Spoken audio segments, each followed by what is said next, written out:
You say yes when every part of you is screaming no. You apologize for things that were never your fault. And somewhere underneath it, you already know something is off. That instinct has a name. Several, actually. And it was built into you long before you ever chose it. Psychologists have spent decades mapping the different ways the mind learns to please other people to feel safe. Not one behavior, several distinct patterns, each with its own roots, its own triggers, its own quiet cost. Today, you're going to meet them.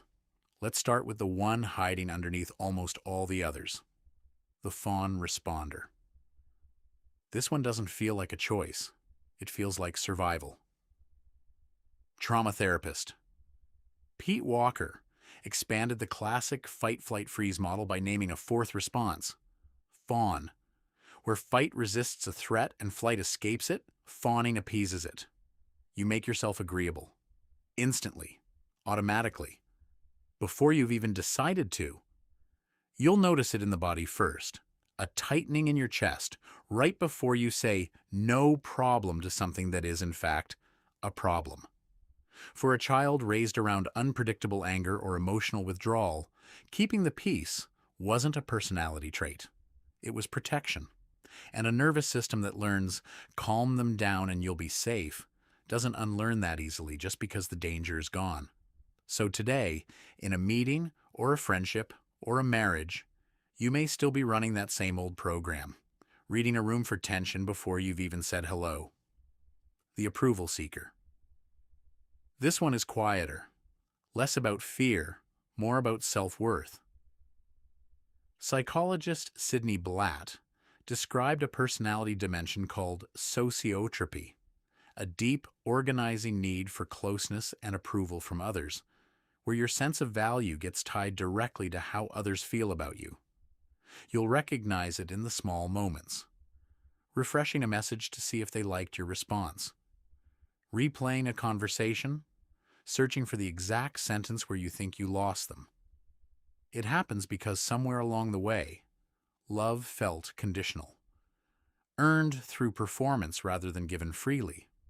So the mind adapts. It starts treating approval like oxygen, which means every interaction quietly becomes a test, and you're always the one being graded. The self-silencer. This type doesn't avoid conflict by being agreeable. It avoids conflict by disappearing. Psychologist Crowley Jack researched this pattern extensively and called it self-silencing, the habit of suppressing your own thoughts, needs, and opinions to preserve a relationship or keep the peace. You feel it as a swallowed sentence. The disagreement you almost voiced. The preference you gave up without anyone even asking you to. Jack's research connected this pattern to a specific belief many people absorb early, that expressing your true feelings threatens connection while silence protects it. Over time, though, that silence doesn't just protect the relationship, it slowly erases you from it. The Peacekeeper. Not fear-driven, not approval-driven. This one runs on discomfort with disorder itself. The Peacekeeper isn't trying to be liked. They're trying to keep the room calm. They'll mediate an argument that isn't theirs. Smooth over tension that has nothing to do with them.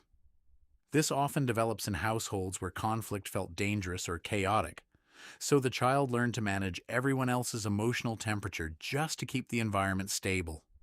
The problem is, keeping everyone else regulated becomes a full-time, invisible job, and no one ever asks who's regulating you.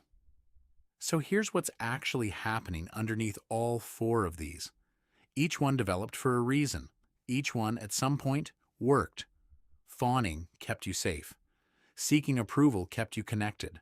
Silencing yourself kept the relationship intact. Keeping the peace kept the house calm. These weren't flaws in your character.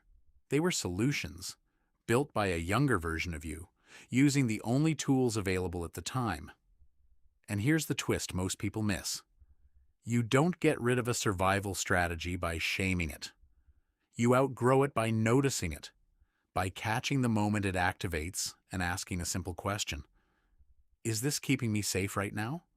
Or is it just what safety used to require?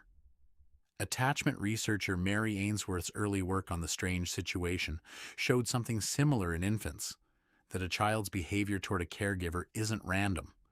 It's an adapted strategy, shaped entirely by what kept connection intact. The pattern isn't the problem. It's evidence of how adaptable the human mind actually is. So the next time you feel that tightening in your chest before you say yes, pause. Notice which one is speaking. The fawn response, the approval seeker, the self-silencer, the peacekeeper. You don't have to obey it. You just have to recognize it. Because the moment you can name the pattern, it stops running the show quietly in the background. You still say yes sometimes. You still smooth things over. You still care what people think. But now, at least, it's a choice, not a reflex.